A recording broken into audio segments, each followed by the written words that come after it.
Deontay Wilder recently had a sit-down interview with Sky Sports in the UK, and he said a whole heap of different things, but one of the things he said is that Oleksandr Usyk is not a threat to him because he's too small.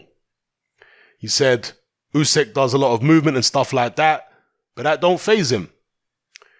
Well, I like Deontay's confidence, I always have. It's important for a fighter to be confident, especially at the highest levels, because if you ain't confident, you'll get found out. But when he says that he's not a threat, I hope that is not a way of trying to say I don't need to fight this guy because he's not a threat. Because I can assure you, Deontay Wilder, that Oleksandr Usyk is way more of a threat to you than Luis Ortiz. I can assure you he is. Luis Ortiz, by the way, when he was an amateur, he fought at 200 pounds. Did you know that? Luis Ortiz is not even a particularly big heavyweight. He only weighs whatever he is, 235, 240 now, because he's an old man.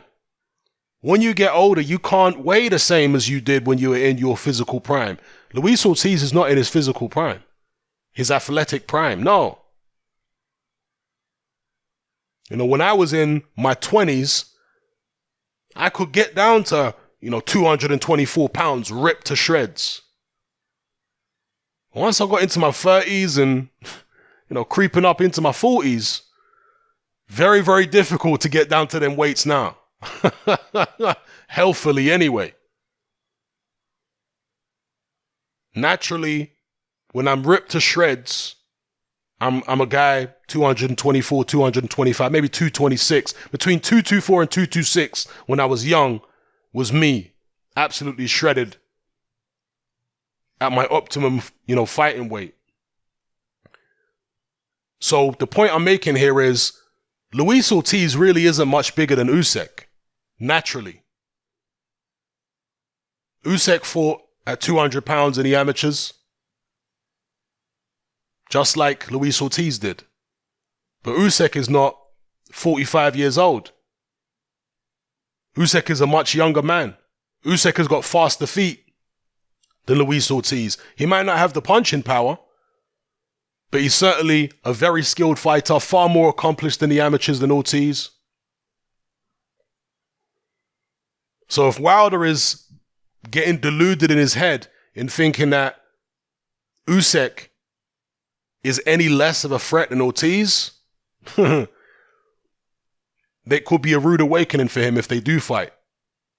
But I suspect that Al Heyman and Shelley Finkel will keep Deontay Wilder as far away from Oleksandr Usyk as humanly possible.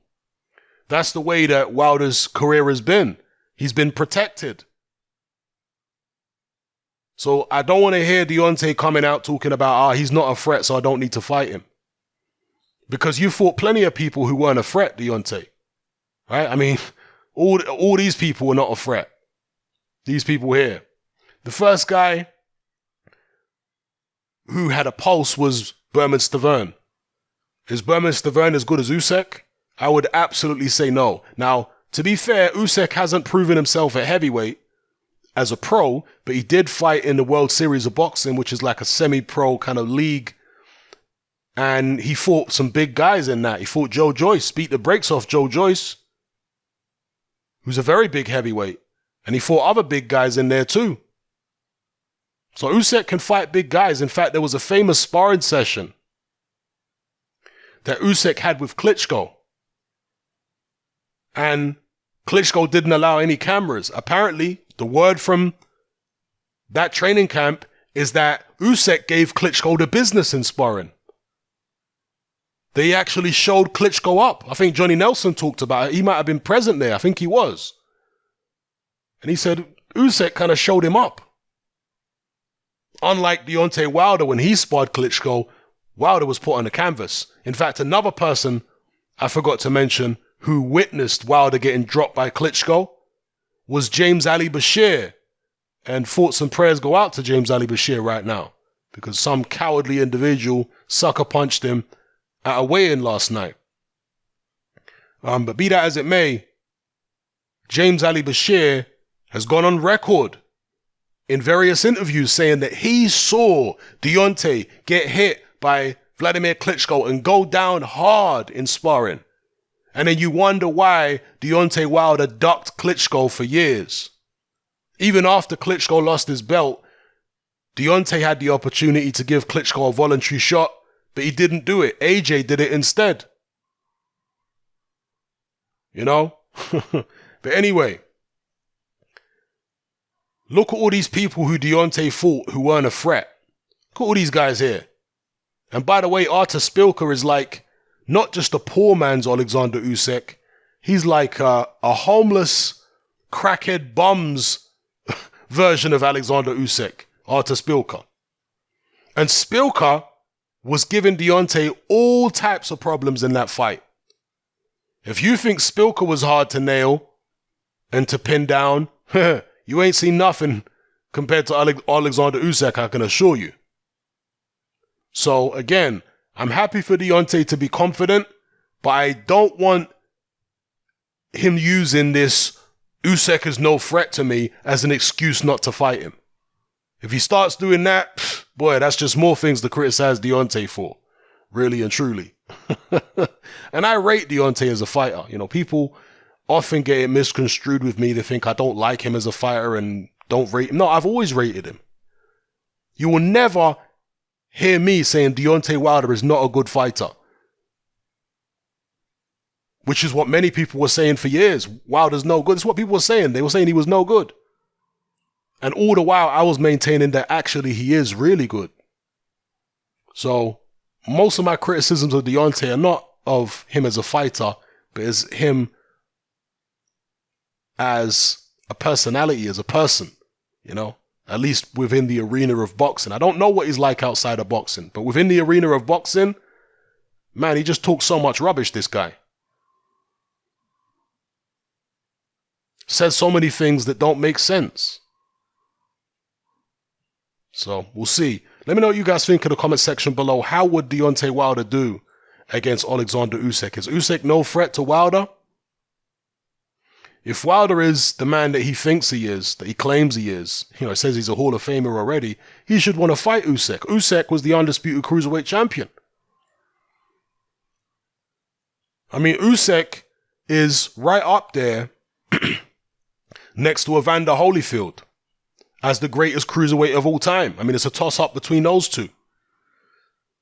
And look what Holyfield went on to do in the heavyweight division. So Usyk is not a guy to be underestimated. Will Deontay underestimate him? Will Deontay even fight him? Will he be allowed to fight him? Or will his puppet masters, Shelly Finkel and Al Heyman, keep him well away? Let me know what you guys think in the comment section below. How would that fight go? Would it be competitive? Would Usyk just dance circles around him? I think it would be highly competitive. I think Usyk is obviously the better boxer of the two. Much better footwork. He's got a higher work rate. He's just more skilled all round.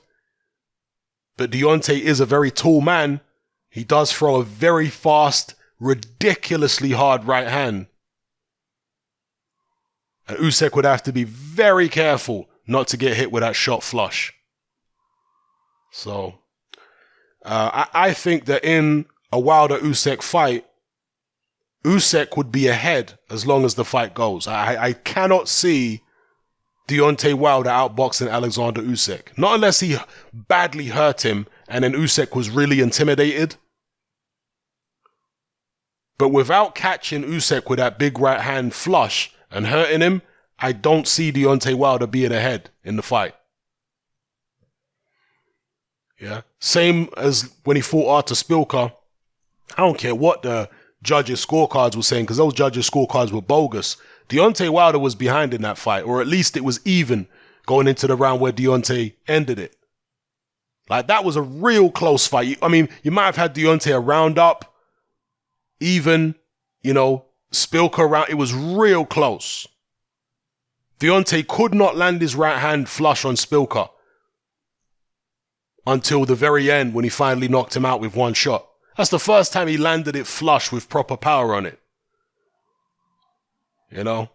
Usyk, way better than Szpilka, but similar kind of thing in terms of moving around, southpaw stance. messing with Deontay Wilder's balance and range. So let me know what you guys think in the comments. I'm out. Join me on Patreon.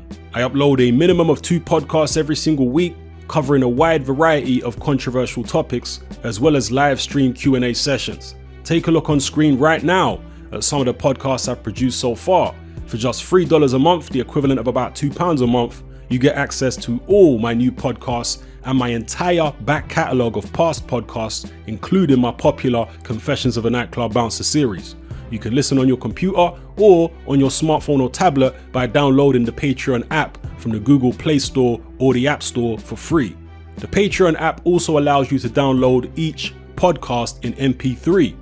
For less than the price of a cup of coffee, you get access to dozens of hours of exclusive content.